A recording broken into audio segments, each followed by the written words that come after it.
Hello hello, j'espère que vous allez bien. Alors, comme d'hab, on se retrouve pour le récap de la semaine.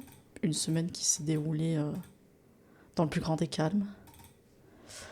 On fera un tour donc de tout ce qui s'est passé cette semaine et on ira aussi sur le calendrier de la semaine prochaine et les différentes étapes qui nous attendent d'ici la fin de l'année sur les marchés. Comme d'habitude, on fait l'entièreté des marchés financiers, donc on commencera par la bourse et après on ira sur Gold rapidement et ensuite crypto. Voilà, voilà. Il reste deux lives, je crois. Ouais, deux lives après celui-là, avant le nouveau commencement d'une nouvelle année. Donc voilà, on va faire le point ensemble. Je switch et on est parti. Ok, alors on fait ça rapide parce que il s'est pas passé grand chose. Ouais, cette semaine, du coup, sur l'indice chinois, on a eu une petite. Bon, c'est même pas une petite hausse. On a eu pas grand chose. On a eu pas mal de prises de liquidité, on va dire, un peu plus basses, mais sans plus. Donc voilà, on est vraiment sur une incertitude de marché cette semaine, mais c'est pas vraiment une incertitude, puisqu'en fait, il se passe pas grand chose. On est mi-décembre maintenant, donc on va pas attendre grand chose du marché. Juste que ça chasse un peu les liquidités en haut, en bas, donc voilà. Donc assez tranquille. Pour l'instant, on est toujours à très court terme bearish, ok. Tant qu'on ne reversera pas cette trend ici à court terme, on sera bearish. Sinon, de manière globale, on est sur un marché qui est plutôt en forte croissance depuis le septembre 2024. Donc sur un an. Après, pareil, début d'année, on refera le récap total de l'année 2025. Donc les performances de chaque actif, comment vous auriez pu suivre tout simplement de manière simple, après de manière un peu plus complexe pour ceux qui vont faire du trading, les différentes performances de chacun des actifs, enfin des indices dans un premier temps et puis après des actifs. Salut Gaëtan. Donc voilà un petit peu pour le marché chinois dans la globalité. Marché japonais toujours légèrement en hausse, mais pareil, ça va pas trop bouger parce que, euh, parce que c'est décembre, tout simplement. Mais de manière globale, on est pareil sur un actif, sur un marché qui a rebondi depuis avril 2025. Donc très très belle performance. On reviendra aussi là-dessus en temps voulu. Donc on est déjà à 51, quasiment 52% de hausse juste depuis avril 2025. Donc dans une même année, 52% de performance d'un indice, c'est déjà énorme. Ensuite au niveau du 440, on est sur pareil, on est bien localisé, mais on veut pas non plus sortir de ces 8300 points. L'idée étant évidemment qu'un jour ou l'autre, on vienne break à la hausse, ces 8300, 400 points même, pour ensuite pouvoir continuer notre hausse globale. Après, vous le savez, hein, les indices, globalement, si on se met en monthly, on est généralement sur une grosse tendance de fond qui est plutôt bullish. Après, il faudrait vraiment qu'il y ait un énorme événement. Donc là, par exemple, c'était 2008 avec la crise subprime, où là, ça nous ramène vraiment très très bas. Et typiquement là où il faudrait profiter le plus, le plus rapidement possible aussi. Donc là, typiquement, on avait ça avec le Covid, donc en 2020. Après, on a eu tout ce qui était... c'était assez rapide, mais on a eu du coup aussi cette année, avec Donald Trump et les frais de douane, là. Les taxes douanières, donc voilà. Il faut vraiment être très très vif dans ces moments-là, mais on aura pareil le temps d'aller regarder ça en profondeur quand on sera début d'année. Salut, salut à tous ceux qui rejoignent. Du coup, 440, rien à dire, ça bouge pas, comme d'hab. Ensuite, on est sur le Nasdaq côté États-Unis. On est sur un sommet depuis donc le 3 novembre, lundi 3 novembre. Donc là, on est sur soit on va se retourner prochainement et donc descendre un peu plus bas, soit on va tout simplement consolider, puisque on est sur un sommet local. Après, pareil, de manière globale, on est vraiment sur une hausse depuis des années et des années. Ok, donc pour résumer, à part le marché japonais qui est en très bonne forme et qui continue de progresser, le reste est plutôt calme et on attend. Salut, salut à tous ceux qui joignent. Donc voilà, pour la bourse, pas grand chose à se dire. On n'oublie pas qu'on a une liste aussi ensemble dans laquelle on va pouvoir suivre quelques actifs, des actifs que vous avez balancés sur le chat. Donc bah, du coup, n'hésitez pas. Là, j'ai fait un tour sur les actions côté bourse. C'est mélangé, hein. Je fais France, ceux qui sont compris dans les CTO aussi, etc. Donc on avait celui-ci, juste remettre la description. On est sur Super Microcomputer. Qu'est-ce qu'on s'était dit il y a maintenant plusieurs semaines de ça, qu'on avait défini du coup une zone de consolidation, donc qui est un peu plus grande, hein, qui va être à mi-chemin entre du weekly et du monthly. Donc on est sur un actif qui latéralise tout simplement et qu'il faut patienter pour avoir une résolution. Pourquoi ? Parce que à court terme, pour l'instant, on se situe assez bas au niveau de ce range et donc il faudrait tout simplement inverser la tendance qu'on est en train de construire en weekly et qui est elle baissière. Okay, donc pour l'instant rien à faire. Sûrement guetter donc le fameux support. Donc si on devait mettre un prix précis, ça serait le 28,16 dollars, parce que c'est une action américaine ici, et voir un petit peu comment on réagit dessus. Donc là, vous pouvez très bien vous mettre une petite alerte. Le jour où ça sonnera, eh bien, on regardera en plus petite TF, donc en daily, comment on arrive à rebondir ou pas sur ce support-là. Ensuite, on avait Visa qui, cette semaine, a fait un petit regain d'énergie, 5,44%, c'est pas dégueu. On est toujours de toute manière dans une consolidation ici. À très court terme, donc ici en vue, on va dire sur les dernières semaines, on a finalement break du coup la tendance qui était bearish. Est-ce que pour autant on va re-exploser à la hausse ? Il va falloir du coup se frotter à la dernière résistance qui est ici, donc au 362, pour voir si potentiellement on peut vraiment sur le long terme essayer de sortir et continuer une hausse. Et dans ce cas-là, ça sera, on va dire, une performance confirmée. Et il n'y aura pas besoin de se prendre la tête ou de stresser pour savoir si on est vraiment bien dans le bon sens, est-ce qu'on est reparti ou pas. Ok, vraiment attendre des confirmations, plusieurs confirmations, qui vous amènent à la déduction que on rentre parce que on est sûr et certain que sur le long terme, ça va continuer de push. Ok, donc pour l'instant, on est juste, vous voyez, en milieu de range, donc il ne va pas se passer grand-chose. Ensuite, on avait L'Oréal, donc L'Oréal qui... Alors, on avait une première résistance à 455, qui n'est d'autre que son ATH. D'ailleurs, c'est pas forcément 475. Il est un peu plus bas ici, donc à 453. Bref, dans les alentours. Ici, on va avoir donc à court terme, on est sur quelque chose d'assez bullish. Comme j'avais précisé, l'idée, c'est vraiment de trouver une entrée au plus proche à chaque fois de notre trendline. Et voilà, si jamais ça casse, par contre, il faut être prêt à revendre immédiatement pour justement bénéficier de la baisse par la suite et ensuite pouvoir racheter plus bas. Okay. Vous faites de l'achat-revente, donc ne pas hésiter aussi à savoir revendre. Enfin, savoir revendre, c'est aussi une des qualités à avoir quand vous investissez. Donc L'Oréal, pour l'instant, pas grand-chose à dire. De toute manière, le marché est un peu à l'arrêt.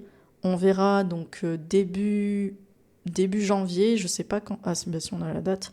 Donc, eux, c'est le 12 février où on aura du coup le résultat de l'année passée, donc 2025, en termes de bénéfices et revenus. Okay, donc servez-vous aussi de TradingView là-dessus. Juste côté fonda, n'oubliez pas qu'il va y avoir les bilans et qu'il y a aussi des attentes côté investisseur et qu'il faut que ça matche. Ensuite, on avait Nike. Pareil, donc ça c'est ce qu'on m'avait demandé. Donc vous voyez très très bien que là on a quasiment terminé un cycle et donc on va venir dans une phase de transition. Est-ce qu'elle sera écourtée très rapidement et donc dans ce cas-là on reprendra une hausse, ou est-ce que on verra un Nike, je sais pas, consolider X temps avant de reprendre une décision. Au niveau d'Assaut Systèmes, du coup, on est donc sur une très très belle dynamique baissière. Donc encore une fois, ça ne sert à rien d'investir sur un truc qui chute. Nous, ce qui nous attend, c'est... ce qu'on aimerait avoir déjà, c'est une localisation du prix. Actuellement, on n'est pas encore dans notre zone idéale d'achat. C'est une zone, je répète, qui est en monthly, voire même annuelle. Et donc voilà, il faut vraiment venir break localement déjà la tendance baissière et ensuite ça commencera à nous intéresser. Ensuite, on avait BAE Système. Pareil, on est sur une dynamique baissière, donc entamer cette cassure de creux ici. On est sur donc le fameux premier rebond sur les 0,5 et après on verra si par la suite on arrive à soit on revient dans une stabilisation ici, ok, donc dans ce cas-là ça sera juste des chasses à la liquidité que ce soit en haut ou en bas, et dans ce cas-là ça nous permettra de réintégrer ici et là on commencera à s'y intéresser, soit tout simplement on va continuer de chuter. Donc là tout va dépendre des 2 prochaines semaines, je dirais, pour savoir si on arrive à remonter comme ceci ou tout simplement on continue la descente. Mais pareil en termes de localisation, très mal localisé, trop haut pour l'instant, l'idéal étant 1488, donc on a encore de la marge. Ensuite on avait LR, donc le grand. Pareil, on est sur un actif qui on attend depuis des semaines, hein, mais vous voyez que par exemple cette semaine ça a très bien été dans notre sens. On attendait donc tout simplement un retour en zone idéale. Pour de l'achat, donc on va viser ici les 0,5 dans un premier temps, donc les 116,65. Si vraiment ça ne tient pas, dans ce cas-là, goût d'opportunité pour nous, on va pouvoir rentrer plus bas à 108. Mais voilà, il va falloir juste être vigilant quand on rentrera à peu près dans les zones des 117, 116. Et là, ça va commencer à nous intéresser. Mais pas avant, on va gentiment laisser le marché liquider, nettoyer, revendre, pour ensuite repartir sur de bonnes bases. Voilà, ça c'était juste vos actions à vous. Moi j'en ai pas forcément parce que je ne retraite pas les actions. Avant je le faisais mais maintenant je le fais plus, j'ai pas trop le temps pour ça.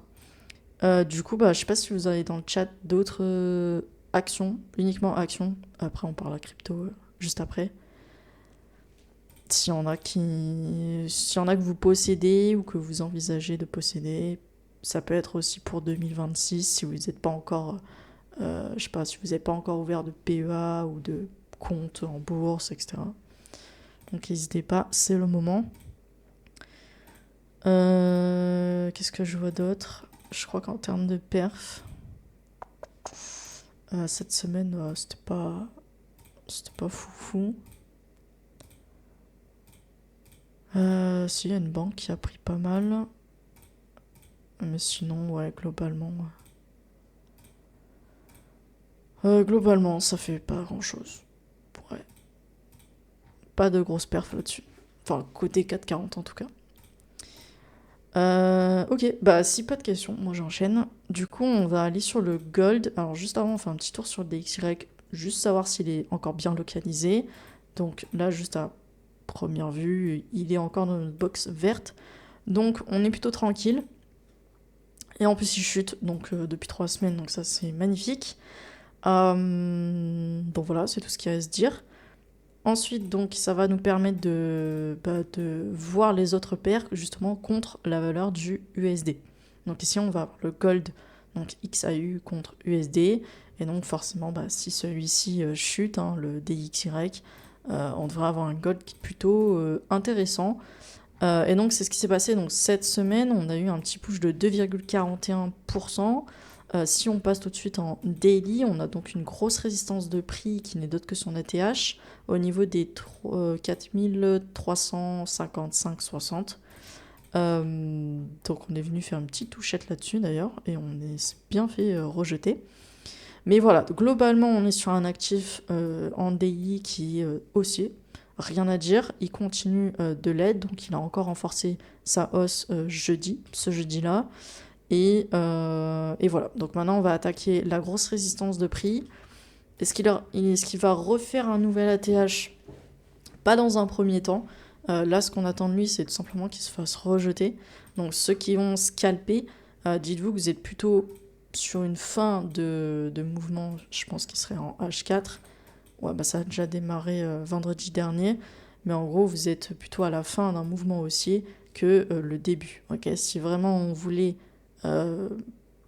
continuer la grande hausse de base, il faut vraiment et absolument qu'on casse ça très très fort à la hausse. Okay. Mais pour l'instant, c'est pas le cas. De toute manière, ici, vous voyez, on est sur à peine 2 sommets à peu près équivalents. Donc on va être sur un premier rejet.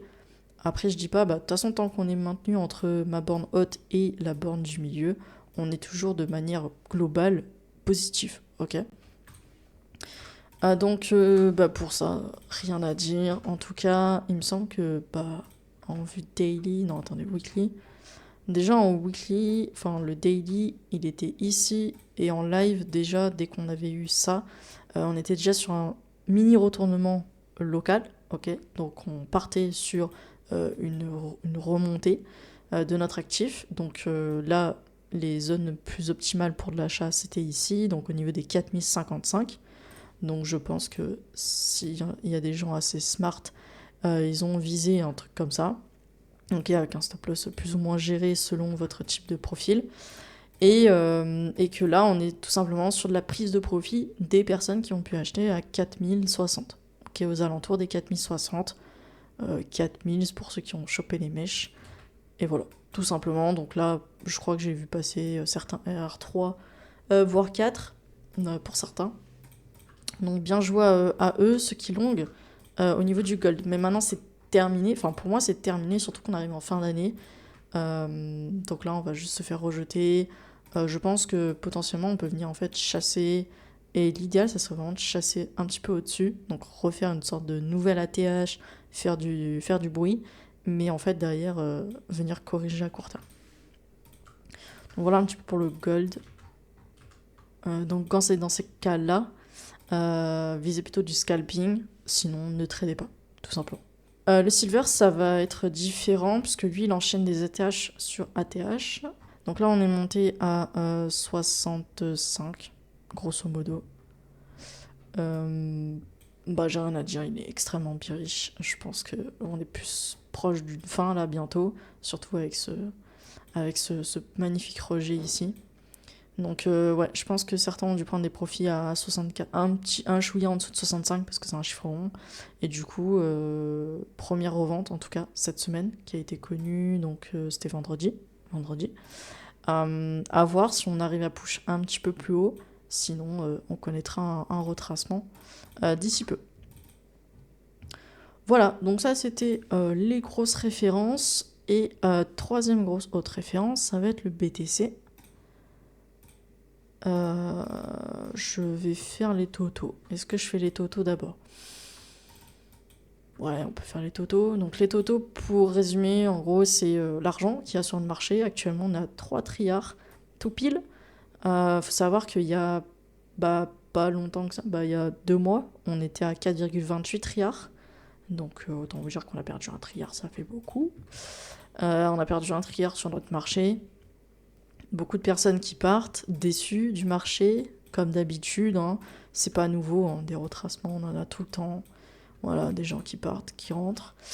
Donc, nous, ce qui nous intéresse, ça serait vraiment de stabiliser l'argent qui reste encore sur le marché. Ok, 3 trilliards, c'est sympa, mais il faudrait pas tomber à 2, ni 1, etc. Ok, sinon le marché n'a plus de valeur. Donc ça, c'est Toto général. Et après, au niveau des Toto 3... donc ça exclut BTC et Ether. Bah dans ce cas-là, vous voyez qu'on est à peine en dessous du trilliard. On a 853 milliards juste sur tous les altcoins. Tous les altcoins en dehors de Ether et BTC. Donc ça fait pas grand-chose pour le nombre de cryptos différentes qu'il existe. Ça fait vraiment très très peu. Donc voilà, bon après ça, ça nous impacte pas des masses non plus. Il faut juste surveiller le total global. Et dès qu'on voit une grosse rentrée d'argent, c'est là où il faudra commencer à s'intéresser. Alors, ensuite, on avait l'étude de BTC. Alors, je fais juste un petit tour rapide sur sa dominance. Il est toujours dominant sur le marché, 59,13%.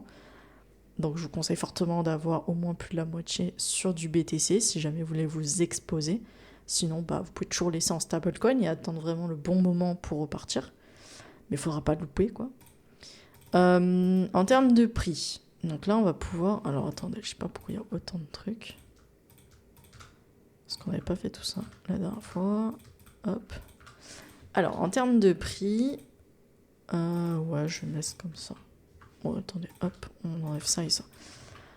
En termes de prix, donc on est bien localisé dans notre dernier cycle. Je parle bien uniquement de ce cycle-là qui a commencé 7 avril, jusqu'à maintenant. Ok, donc là on ferme une boucle.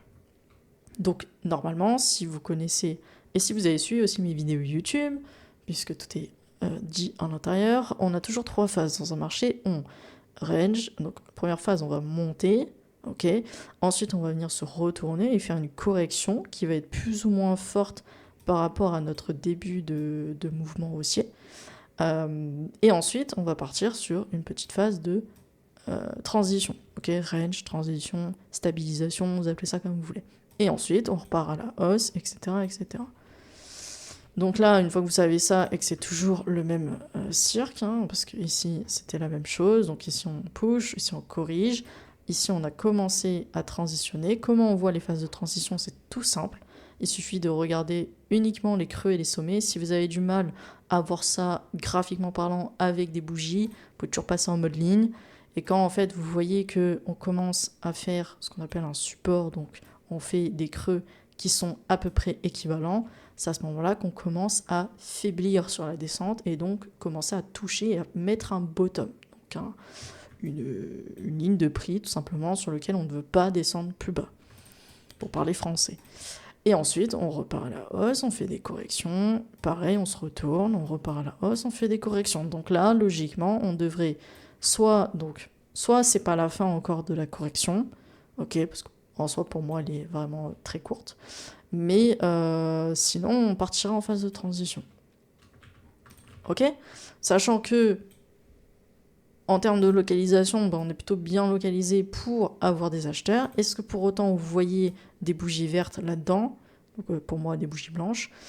Non, d'accord. Donc, actuellement, sur les 1, 2, 3, 4 dernières semaines, 0 acheteur. Ok?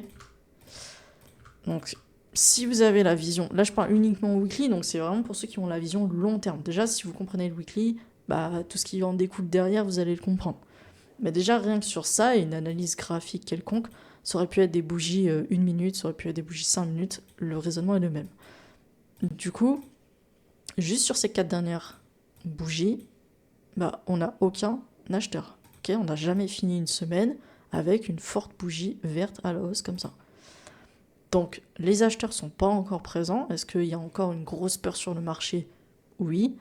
Est-ce que, comme on l'a vu, on a perdu déjà un trilliard, donc il y a un trilliard d'argent qui est parti de ce marché, donc sûr qu'on ne les retrouvera pas là. Donc il nous faut des nouveaux investisseurs ici. Okay, si on n'en a pas des nouveaux, naturellement, on va continuer de descendre. Okay, pourquoi? Parce que les gens seront impatients, que ça ne remonte pas, et du coup vont commencer à vendre. Et dans ce cas-là, on va finir par sortir de ce cycle-là. Okay, du coup, si on sort de ce cycle-là, il faudra prendre en compte le plus grand cycle qui nous est proposé. Et donc c'est tout simplement un cycle en monthly. Ok? Vraiment step by step, et c'est comme ça qu'on détaille l'analyse de son actif. Là, j'ai fait sur BTC, c'est pareil pour tous les autres actifs. Vous êtes en bourse ou en crypto. Est-ce que vous suivez jusqu'à là? Je parle français? C'est bon, c'est compréhensible. Je donne pas des termes ultra techniques, juste de la logique de marché. Ouais, du coup, on peut potentiellement regarder en plus petit TF le détail de ces 4 dernières semaines. Donc, vous voyez que jusqu'à présent, on était, parce que là, je viens de voir un instant la bougie, jusqu'à présent, on est sur quelque chose d'assez bullish à l'intérieur, même si on est, donc en fait, on le voit très très bien. Ici, on est vraiment comprimé. Okay, on a stoppé, on va dire, l'hémorragie ici. Mais est-ce que pour autant on repart à la hausse? Pas du tout. Pas du tout. Là, ce qu'il faut vraiment faire, c'est venir casser, en fait, tout simplement sortir de notre zone d'achat. Et comment on sort de la zone d'achat? Tout simplement en ayant des acheteurs. Et pour l'instant, vous l'avez très bien vu, on n'en a pas. Donc, pour ceux qui veulent investir, on va dire, sur le long terme, vous êtes bien localisé, certes, mais est-ce que vous êtes avec la masse actuellement? Si vous achetez, du coup, est-ce que vous êtes avec la masse? La réponse est non, parce que pour l'instant, il n'y a pas d'acheteurs dans toute cette masse ici. Si vous achetez maintenant, du coup, vous prenez, entre guillemets, le pari de se dire, je suis juste bien localisé, c'est qu'une seule confirmation, et que j'accepte d'acheter un petit peu plus bas ici, toujours dans ma zone, et que si jamais on vient casser là, dans ce cas-là, je sortirai, d'accord, c'est ce qu'on appelle le SL. Mais au moins, je me prends pas la tête, et donc c'est tous les gens qui font du DCA, hein, tous les gens qui vont faire du DCA intelligemment, c'est-à-dire attendre des retours dans des zones clés, vont tout simplement, tout bête et méchant, hein, chaque semaine, venir se positionner. Peu importe le prix, tant qu'il est dans ma zone, je me positionne. Ça peut être une des stratégies, sans prise de tête, sans analyse approfondie de votre actif. Si vous voulez vraiment être très accurate, dans ce cas-là, vous savez que dans cette zone d'achat, il vous faut des acheteurs. Ok.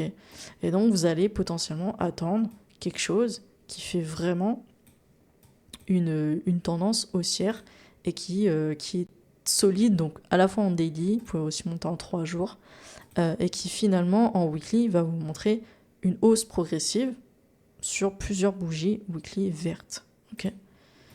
Donc il y a différentes manières de voir les choses. Ça, c'est vous qui prenez aussi et vous managez votre portefeuille en fonction de ça. Donc on manage son risque. Là, il n'y a que sur ça que vous pouvez jouer. Le seul paramètre en fait que vous pouvez prendre en compte quand vous rentrez dedans, c'est tout simplement le risque. Donc là, par exemple, avec un exemple ici de 5000 dans le portefeuille, sur ce risque-là, sachant que je n'ai pas encore la confirmation que j'ai des acheteurs, mais potentiellement je souhaite me placer, c'est à vous en fait de jouer sur ce paramètre-là de risque. Est-ce que vous allez prendre 1% de risque de votre portefeuille, c'est-à-dire que si ça ne va pas dans mon sens et que je fais toucher mon stop loss, je perdrai 1% de mon portefeuille. Ok ? Ou alors est-ce que vous prenez... alors sachant que si vous faites plusieurs entrées, prenez en compte le risque. Parce que si vous rentrez une fois là, vous mettez 1% de risque, vous rentrez une deuxième fois là, vous mettez 2% de risque. Si vous perdez 2% de votre portefeuille. Ok ? Calcul assez simple à faire, mais à ne pas oublier. Donc tout ça, c'est à noter. C'est important aussi pour vous de tenir un Excel. Malheureusement, il n'y a pas toutes les plateformes qui font des jolis tableaux récapitulatifs. Donc prenez cette responsabilité-là, c'est votre argent. Calculez à l'avance. En fait, on sait combien on est prêt à perdre, mais on ne sait jamais combien on va gagner, d'accord ? Parce qu'en soi, même dépasser un ATH, je ne sais pas jusqu'où il peut monter. Ok ? Mais je sais quand est-ce que je peux m'arrêter. Et ça, c'est le plus important, c'est savoir rentrer et se dire, je suis prête à perdre jusqu'à tant de mon portefeuille si vraiment, dans le pire des cas, ça se passe super mal. J'ai mon micro qui se bug. Et comme ça, vous avez... comme ça, vous êtes serein. Vous dites, j'investis, ok, et c'est pas du casino. Ok, ça n'a rien à voir avec le casino. Casino, ça serait en mode, j'investis sans rien, sans analyse, sans rien, et je me dis juste, le lendemain, ça va monter ou descendre, c'est tout. Ok, mais là, vous êtes sur une analyse. Bon, là, on l'a pas fait très approfondie, mais rien que sur ça, vous avez une gestion de portefeuille qui est impeccable. Si vous vous dites, moi, si je rentre maintenant et que j'accepte de perdre 3% du portefeuille, si vraiment ça touche mon stop loss, je serai en phase avec ça. Et je dors bien la nuit et tout va bien se passer. Ok ? Faut pas que ça vous impacte moralement, parce que sinon, c'est là où vous faites les pires erreurs du monde. C'est-à-dire que très souvent, il y en a qui gèrent très très mal leur montant à ce niveau-là, qui ne respectent pas leur risk management. Arrivés ici, ils voient qu'en fait, ça leur coûte plus que les 3% de pertes qu'ils voulaient, parce qu'ils ont mal fait le calcul. Et, ou alors, ils se disent, non, je suis sûr que ça va continuer de monter. Ok, ça fait un truc comme ça, et ils se disent, non, ça va continuer de monter. Et en fait, ça continue comme ça, et c'est ce qu'ils font, c'est-à-dire que jamais ils ne coupent leurs pertes, et donc ils commencent à élargir leur stop loss. Et évidemment, ça, c'est un truc à ne pas faire. Pourquoi ? Parce qu'on est censé avoir analysé au préalable exactement là où on s'arrête en termes de pertes. Et après, comme je vous ai dit, en termes de bénéfices, et ça viendra quand le marché voudra bien être dans votre direction et reprendre, eh bien là, vous pourrez aller chercher vos différents arrêts. Si vous êtes sur ATH, tant mieux, parce qu'il n'y aura plus qu'un suivi à faire de votre actif pour savoir jusqu'à quand il va se retourner. Ok ?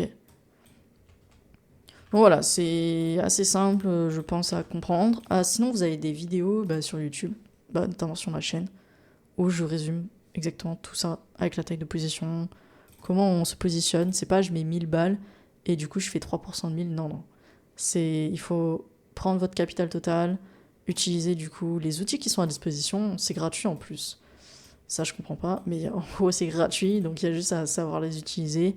Et en 2 secondes, vous avez exactement le montant que vous devez mettre euh, pour respecter justement votre perte. Ok, donc là, on est sur BTC. Ether, ça va être un petit peu plus différent, parce que lui, il est un peu plus volatile. Donc on le voit très très bien sur cette semaine, où on est venu chercher très très haut. Donc on a une mèche à 13%. Et on s'est fait rejeter très très fort, du coup, dans l'autre sens. Euh, Ah oui, cette semaine, c'est vrai qu'on n'a pas fait le calendrier. Attendez. Ah, j'ai pas la semaine d'avant. Mais cette semaine, on avait donc le 10. euh, mercredi... mercredi 10, on a eu donc la décision de la Fed. On savait de toute manière qu'ils allaient couper, donc réduire les taux d'intérêt. Ok. Donc c'est ce qu'on appelle être déjà pricé. C'est-à-dire que le prix va pas non plus être ultra influencé par cette news, parce qu'on la connaît déjà, on connaît déjà la résultante. Donc, si je vous résume, hein, en gros ici, le 10, c'était ici. Donc, vous voyez très bien le mouvement qu'il y a eu, c'est toujours pareil, hein, il y a toujours un petit peu de mouvement quand il y a une news. Mais en fait, le prix était déjà pricé, enfin, l'annonce était déjà pricée. Donc, oui, c'est une good news, mais est-ce que, du coup, ça a bouleversé le marché ou quoi? Non, pas du tout. Et généralement, quand c'est pricé, bah, très souvent, en fait, il y a ceux qui ne comprennent pas justement les news fondamentales qui se font piéger. Donc, littéralement, ça qui permet de liquider du coup les gens qui essayent de soit short trop tôt parce qu'ils pensent que ça va aller en descente comme ça, soit tout simplement, là, on est tout simplement en train de corriger justement pour, vous voyez ici, liquider un maximum de longues. Ok, ceux qui auraient mis des stop loss beaucoup trop courts. Donc, news déjà pricée, donc comme on l'avait déjà vu, je crois que c'était en septembre ou octobre, je sais plus quand, de cette année, pareil, on a eu une news déjà pricée au niveau des taux d'intérêt. Donc le marché a refait exactement la même chose. C'est toujours pareil de toute façon. Donc voilà, après en termes de prix et localisation, donc on est sur un actif qui est haussier donc depuis 7 avril 2025. Donc là, d'ailleurs, si vous faites la petite différence avec l'indice du Japon, là, on est sur une action qui... Enfin, une action. Un actif qui a fait 200%, ok, sur juste avril à août. Juste ça. Sur cette année. Donc oui, il y avait des perfs à aller chercher sur cette année.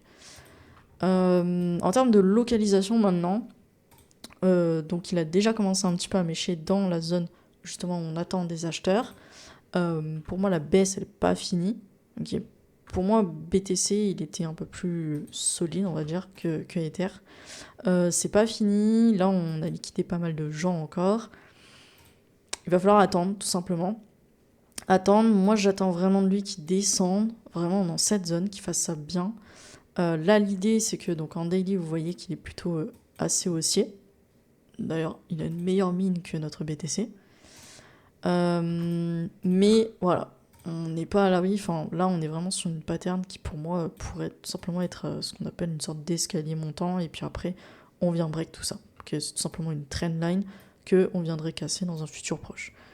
Donc, moi, perso, j'attends ça sur Ether pour pouvoir justement commencer à me repositionner mes élèves aussi dedans.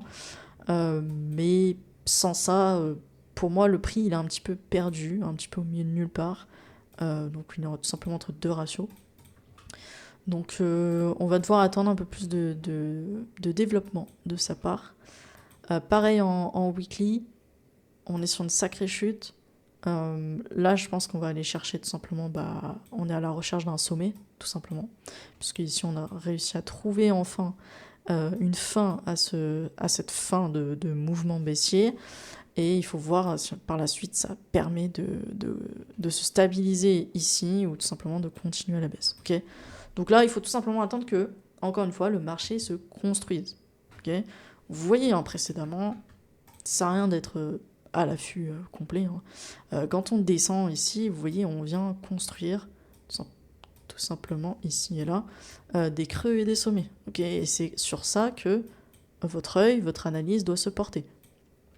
Okay. Donc là, pour l'instant, à part être bearish, il ne fait pas grand-chose d'autre.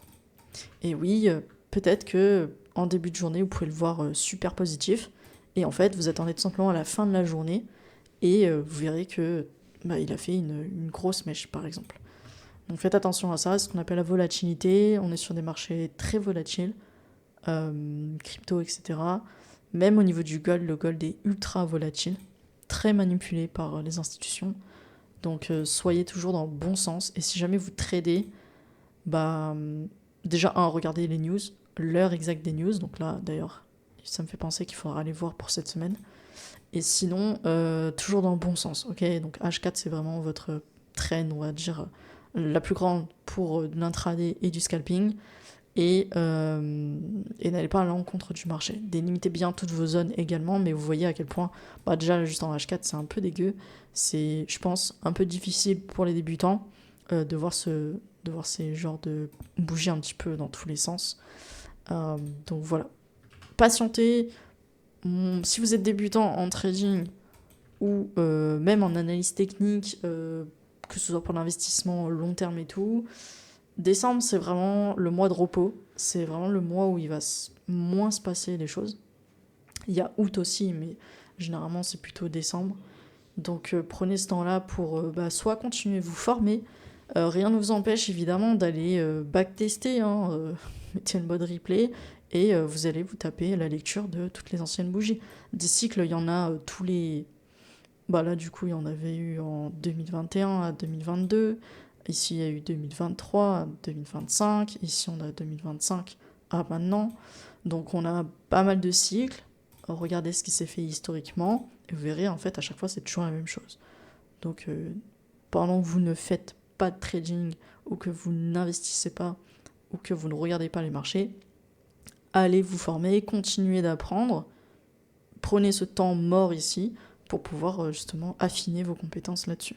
Okay, on ne fait jamais rien et surtout sur ce domaine-là, le premier qui ne fait rien, c'est celui qui perd plein d'expérience en fait finalement, parce que tous les jours, le marché est ouvert, hein, surtout au marché crypto.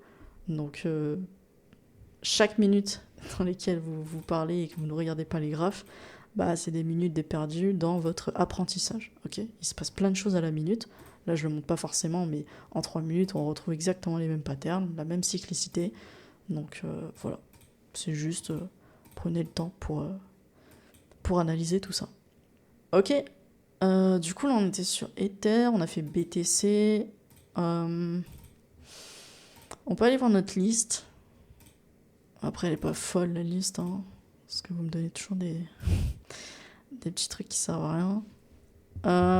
Geno, donc la dernière fois, bah, de toute façon il a pas bougé, donc on est toujours sur une stabilisation.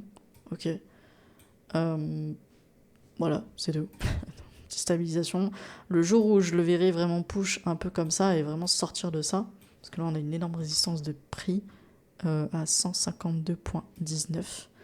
Le jour où il cassera ça, ouais, je commencerai à m'y intéresser. Avant, non, ça m'intéresse pas. BCH. BCH, on avait donc défini cet énorme range qui, je pense, va pouvoir réduire un petit peu à ce niveau-là. On est vraiment sur résistance de prix intermédiaire ici. La plus grosse résistance de prix étant là-haut, donc à 687. Mais sinon, actuellement, on essaie de battre les 600. Est-ce qu'on va break? Pour l'instant, on a l'air de vouloir commencer une dynamique haussière, mais à voir par la suite. Mais pour l'instant, BCH, c'est pas un truc qui m'intéresse des masses, sachant que donc là où il y a eu la plus grosse liquidation du marché, donc 10 octobre, on n'est pas sur... pour moi, on n'est pas sur un actif très bien apprécié. Hein. Pour avoir liquidé autant de monde comme ça là-dedans, on est venu chercher super bas, donc à mon avis, ça manque un peu de people sur cette crypto. Salut Solana, c'est un peu pareil que BTC. Ouais, bah regarde, c'est le suivant, Solana. Donc on va aller voir ça ensemble. Attendez. Du coup, il y a pas mal d'infos par rapport à la dernière fois. Bon, on va supprimer un petit peu les choses. Donc, Solana, est-ce que c'est la même chose que BTC? Pas du tout. Pas du tout. Je peux mettre les deux graphes à côté. Je peux mettre les deux graphes comme ça. Ok. Pas du tout, mais en termes historiques. Ok. Parce qu'en gros, Solana, si tu le suis depuis un certain temps, donc typiquement mars 2024, on est sur un actif, tu vois, je vais te l'aplatir, comme ça tu verras mieux. On est, tu vois, sur un actif qui est comprimé comme ça. Donc en gros, il fait du ping-pong assez large, hein, mais il fait quand même du ping-pong entre ces deux bornes ici. Donc grosso modo 250 et 126, 125. Or que BTC, lui, a une dynamique beaucoup plus haussière. C'est-à-dire que BTC, depuis, si je reprends les mêmes dates, février 2024, ici, on a continué de impulser. Okay. Or que ton Solana, il a continué de rien faire. Donc on n'est pas du tout sur la même dynamique de fond.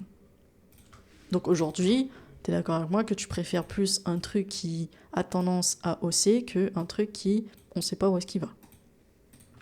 Première des choses. Après, à court terme, aujourd'hui, comme BTC a 59% des parts du marché, forcément, tous ceux qui sont moins forts que BTC ressembleront à BTC, en plus ou moins accentué. Donc effectivement, oui, dans ce cycle-là, il ressemble un petit peu à BTC. Mais ça, c'est pas que Solana, c'est l'ensemble des actifs. Mais ce qu'il faut voir, et c'est pour ça que très souvent... attendez, je vais passer en simple écran. Très souvent, vous êtes à fond comme ça, sur votre actif, et en fait, vous oubliez tout simplement de dézoomer pour voir l'historique. Et c'est ça que... très souvent, ça, c'est les débutants qui font ça. Parce que vous êtes tellement focalisé sur ce qui se passe là, les 2-3 dernières semaines, alors que l'idée, c'est de savoir, ok, est-ce que il y a eu un nouvel ATH? Est-ce que ça, on est plutôt en bas historique? Non, en fait, le plus bas historique, il est ici. Mais ça, je le sais pas si je suis comme ça. Je sais pas qu'il y a plus bas que ça. Donc n'hésitez pas à dézoomer votre actif et prendre du recul en fait sur ce que vous faites, tout simplement. Donc là, juste pour Solana, on est sur donc un énorme range comme ceci. Si je le prends un peu plus grand comme là. Grosse résistance, enfin gros support, pardon, 130, 125, 130. Ok, donc c'est vraiment l'alerte que j'ai mis ici. Ça, c'est vraiment à ne pas break. À ne pas break sur Solana. Donc pour l'instant, on est très mal parti. Pourquoi? Parce que rien qu'à l'aspect des bougies, on est sur des gros rejets de la part des vendeurs. Donc on appuie encore la vente. Et cette semaine n'a pas aidé encore. Donc là, comme on est plutôt parti sur prise de liquidité. Et donc la dernière liquidité qui nous reste en dessous de notre support, c'est tout simplement ici. Donc voilà, faites attention à Solana. Pour moi, il n'est pas du tout bullish. Si on devait être amené à long ici, dans ce cas-là, je prendrais la peine et le temps en daily de regarder un petit peu plus en détail. Et vous voyez quoi? On retrouve encore une fois un range. Donc même principe que le grand range que vous avez ici. Où est-ce qu'on se situe dans ce range? Est-ce qu'on est plutôt en bas, au milieu ou en haut? Ok, donc là on va fortement se rapprocher sur le support ici daily, mais en fait qui n'est d'autre qu'un support weekly également. Donc c'est censé être un énorme support, et donc on est censé avoir ici une impulsion. Si on n'a pas d'impulsion acheteuse, ça veut dire que ce support ne sera pas défendu par les acheteurs. Logique. Ok? Donc Solana, patience. Patience, et je pense pas qu'on aura de résolution d'ici les prochaines semaines, puisqu'on va arriver en période de fête, et donc très très peu de traders là-dessus. Alors, si je continue la liste, on avait Aster, Tao, Hbar, et du coup, n'hésitez pas dans le chat à me dire si vous en avez d'autres, comme ça on rajoute à la liste. Dak, merci, de base je suis dans le même coin, mais je me suis dit que je pouvais être intéressant dans ça. Ça dépend ce que tu fais dans les mêmes coins. Si tu utilises Solana pour des mêmes coins, parce que du coup tu trades contre du sol, prends-en, parce que du coup il est plutôt sur support, donc achète au plus bas. Toi, ce qui va t'intéresser, c'est d'acheter un Solana au plus bas, ok? Et justement faire ce switch de j'en profite tant que son prix est bas, parce que le jour où il remonte, donc typiquement, je sais pas, par exemple semaine pro, il nous fait une super remontada, enfin il nous fait une belle impulsion acheteuse. Dans ce cas-là, tout le temps que tu auras passé à trader tes mêmes coins avec ton Solana, tu vas pouvoir directement le retransférer et finalement retransférer en USDT, tout simplement faire le switch entre Solana et ton USDT. Donc oui, ça peut être une bonne stratégie. C'est pour ça aussi qu'il faut bouger en fonction de là où va l'argent. Si tu vois que l'argent sort de Solana, c'est que du coup, il est utilisé pour autre chose, ok, il a été échangé pour autre chose. Donc ça peut être intéressant effectivement de trader les mêmes coins là-dessus. Et je crois que les mêmes coins, il y a aussi BNB. Voilà, pareil, BNB, ça va être la même chose. On peut regarder si son prix est intéressant pour l'achat en groupe, en gros, pour en accumuler du BNB. Et le jour où il re-explosera, c'est à ce moment-là que vous devez justement switch. Et en fait, votre objectif dans un premier temps, c'est tout simplement d'accumuler ce genre de crypto. Et ensuite, pourquoi pas revendre quand il sera beaucoup plus haut. Et pour l'instant, exactement comme Solana, hein, on est sur... bon, là, pour le coup, il y a une vraie belle dynamique haussière. Donc là, en fait, ce qu'on attendrait du marché. Mais c'est intéressant aussi de voir un petit peu les deux. Pourquoi ? Parce que ça peut être, par exemple, BNB. Admettons, il descend. Il fait un truc comme ça et il repart à la hausse. Quand vous voyez ça, vous pouvez très bien vous dire, ok, stop, j'arrête les mêmes coins avec le BNB. Et c'est à ce moment-là que... une fois que j'en ai accumulé plein avec les BNB et les mêmes coins, du coup, c'est à ce moment-là que je vais arrêter et en fait, je vais suivre progressivement cette courbe-là et après, je commencerai à revendre au fur et à mesure. En fait, là, vous devez switch votre cerveau en mode, ok, du coup, je vais plutôt m'intéresser au craft de BNB USDT parce qu'entre nous, on va pas se payer en Solana ni BNB, on se paye en USDT.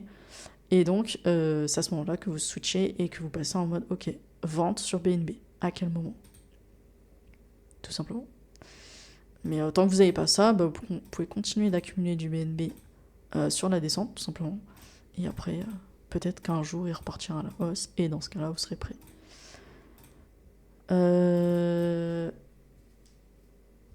Il y a énormément moins de volume pour les mêmes coins. Ok. Bon, après, je connais pas trop les mêmes coins. Enfin, je les traite pas.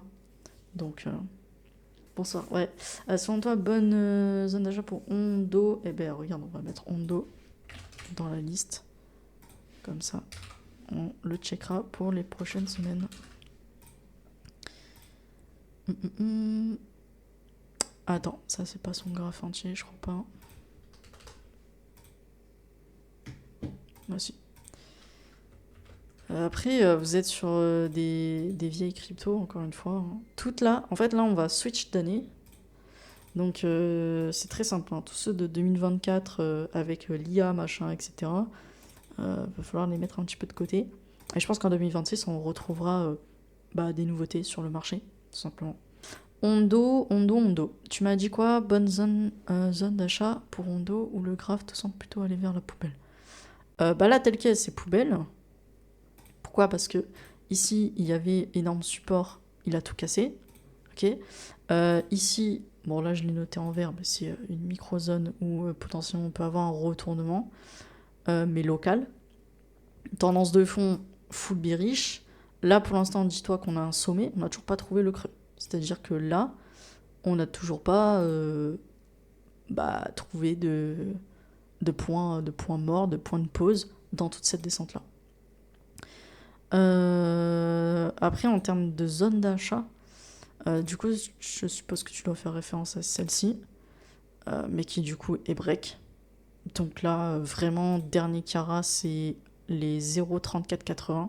Si ça tombe dedans, alors je commencerai potentiellement à m'intéresser, tu vois, peut-être en daily H4, voir s'il y a un retournement furtif dedans. Dans ce cas-là, je bénéficie juste de ce petit retour et en gros, hop, je positionne un truc à peu près comme ça, tu vois.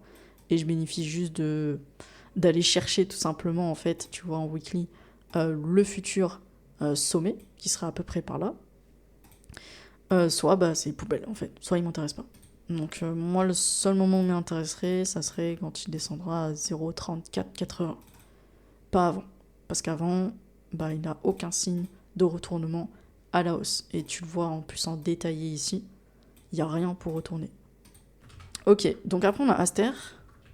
Pareil, pour moi Aster c'est vraiment garbage. Donc vraiment à la poubelle. Il n'y a vraiment rien et je pense que même sur cette semaine, vous voyez, au lieu justement d'avoir des acheteurs pour défendre tout ce grand support ici, on n'a toujours pas d'acheteurs. Aster, tant qu'il montrera aucun signe bullish. Et là, je suis juste en daily. Hein, parce que du coup, en weekly, c'est une petite crypto qui vient de naître. Donc, rien à faire sur Aster. Juste patienter. Mais je pense que vous voyez, si on vient casser 0,90, 0,93, 90, c'est poubelle. Hein. C'est poubelle de chez poubelle. Donc, ouais, pas ouf. Mais je pense que d'ici la semaine pro, il y a moyen que si ça fait rien ou que ça propose quelque chose de négatif, je le sorte de la liste. On va pas s'encombrer de choses qui servent à rien. Tao. Donc, le weekly qui a pas tenu. Donc, support qui a pas tenu. Extrêmement négatif. Je vois un support M1. Ouais. Vous voyez, il a à peu près la même gueule que les débuts de range de Solana. Si vous voyez un petit peu la même tête qu'ici. Donc pour moi, c'est un actif qui, je pense, va pas faire grand chose dans un futur proche et va tout simplement latéraliser. Voilà, un peu comme on a pu avoir sur Solana finalement. Donc pareil, est-ce que ça sert à quelque chose de garder ça dans son portefeuille, sachant que ça ne bougera pas? Ou alors que ça peut vous proposer du moins 20%, 30%, moins 20, 30, moins 20, 30, etc. etc. Je pense qu'il y a des choses plus utiles dans lesquelles investir. Après, on a HBAR. Bah, je sais pas qui m'a donné ça, mais du coup, en weekly, extrêmement bearish. Donc, voilà. Est-ce qu'on a touché le fond? Non, on peut encore aller plus bas. On a différentes zones d'atterrissage ici et ici. Est-ce que vous voyez un prochain creux? Non, toujours pas. Donc, il va falloir tout simplement attendre qu'on forme un creux dans un premier temps. Donc, ça prend du temps. Former un creux, c'est minimum 3 semaines. 4, 5, ça dépend comment on arrive à le former. Donc, HBAR, je pense qu'on le reverra d'ici un bon mois, voir un petit peu à quoi il ressemble. Mais pour l'instant, sans intérêt. Mais de toute manière, prenez pas la tête, il n'y a rien qui n'est viable. Pas grand chose qui est viable. Après j'ai pas une énorme liste non plus. Donc il faudrait peut-être la compléter également. Mais il y en a beaucoup qui continuent de descendre. Vous voyez là, typiquement, juste en weekly, ça, là, ce genre de bougie, ça, c'est des acheteurs. Ok, ça, c'est une belle bougie acheteuse. Ok, maintenant, il faut regarder sa localisation, etc. etc. Donc, mais là, elle est plutôt bien par rapport à ce gros support. Hop, voilà. Et si vous le décomposez, et bien en fait, vous voyez que la descente qu'on était jusqu'à présent venue jusqu'ici a été break après ici, par la suite. Et là, on a commencé à retourner la tendance daily ici. Et on a fait ça bien parce qu'on était du coup sur support. Et donc, potentiellement, ici, qu'est-ce que vous connaissez? Mettez le fameux retracement de Fibonacci. Très simple, tout le monde peut faire ça. Et en fait, vous attendez tout simplement d'être dans des bonnes zones. Donc en gros, en dessous des 0,5 pour pouvoir justement regarder si à court terme, donc en H4, etc. Et je refais la même chose que je faisais en weekly, daily. Je descends et là, je vais attendre quoi? La même chose. Est-ce que ça, c'est haussier? Non. Donc en fait, ce que je vais attendre, c'est tout simplement un regain d'énergie. Et là, je vais commencer à investir. C'est là que je vais commencer à me positionner. Pourquoi? Parce que j'aurais eu la confirmation weekly qu'on a rebondi sur support. En daily, on a cassé la traîne, on a repassé bullish. Et donc en H4, je casse la traîne et je repasse bullish. Dans ce cas-là, je peux commencer à me positionner. Simple. Vous avez 2 outils à disposition. Outil retracement de Fibonacci. Et l'autre outil, c'est vos yeux pour regarder justement les creux et les sommets. Donc la structure de votre marché. Ça, tout le monde a la même graphique, mais personne n'a la même analyse. Et c'est ça qui est bien dommage. Juste, ouvrez votre graphique, regardez la tendance dans laquelle vous êtes, et mettez les zones, les localisations pour une future correction. Quand vous avez le bon sens à tous les étages, vous pouvez envoyer. Ça vous paraît infaisable? Ou ça va?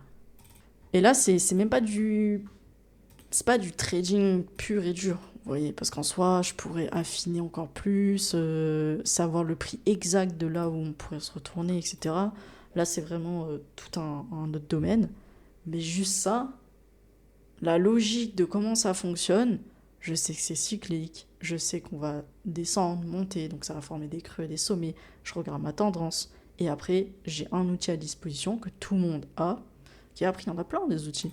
Soit si vous voulez utiliser, je sais pas, des prolongations de Fibo, vous pouvez utiliser des arcs de résistance, de vitesse de Fibo. Moi, tous ces trucs, je les connais pas. Moi, je connais qu'un seul outil, c'est le retracement de Fibo, mais cet outil, je sais exactement ce qu'il fait, je sais exactement le positionner, et je sais exactement bien l'interpréter. Et c'est ça qu'il vous faut aujourd'hui, mais c'est comme dans tout métier. Je sais pas, vous êtes pâtissier, bah vous savez quel moule exactement il faut utiliser, quelle cuisson exactement il faut mettre pour avoir tel résultat. Bah là, on est exactement sur le même genre de métier, tout simplement.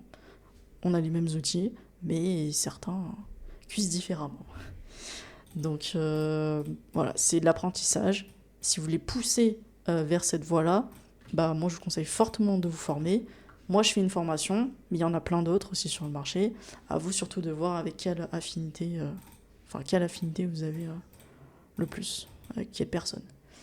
Donc voilà. Mais ouais, quand je dis ça va, c'est toujours pareil. Mes élèves aussi me le disent. Quand tu le dis, parce qu'en fait je le dis avec des mots clairs, des mots simples, et que aussi dans ma tête c'est clair. En fait, je sais. En fait, c'est une recette de cuisine, hein. Ce que je vous ai dit, c'est étape par étape. Et, et souvent, en plus, bah, typiquement, en masterclass, j'avais des élèves, je leur dis, il faut faire A, B, C. Bah, il y en a, ils vont s'appeler le B. Mais tu te dis, mais c'est écrit, le B. Donc, vous voyez, même si vous donnez une recette entièrement bien faite et tout, avec A, B et C, toutes les étapes, il y a quand même des gens qui vont réussir à ne pas faire correctement la recette. Et ça, on va plutôt parler de psychologie. Ok, donc ça, c'est propre à chacun. Il y en a, ils sont un peu tête en l'air. Il y en a, ils sont pas très précis dans ce qu'ils font. Voilà, chacun a après des atouts et des défauts. Donc voilà. Et ça, c'est à régler. Par contre, ça, c'est à régler vous personnellement. Moi, j'y peux rien. À part vous remonter que vous faites souvent la faute sur tel ou tel point, bah, moi, en soi, je peux pas vous changer vous. C'est vraiment à vous de prendre du recul. C'est pour ça que l'ego, sur un marché financier comme ça, c'est vraiment à mettre de côté. Et c'est toujours une remise en question sur ce qu'on fait. Est-ce qu'on a fait de bien, est-ce qu'on a fait de mal. Ok. Donc ça, c'est vraiment toute la partie psycho et tout. Mais voilà. Déjà, apprenez à prendre les outils en main, à bien analyser, et ensuite on verra votre psychologie. Voilà, voilà. Bah écoutez, à dimanche prochain, 18h, pareil, au même endroit, ici. Et je vous fais des bisous. Ciao, ciao!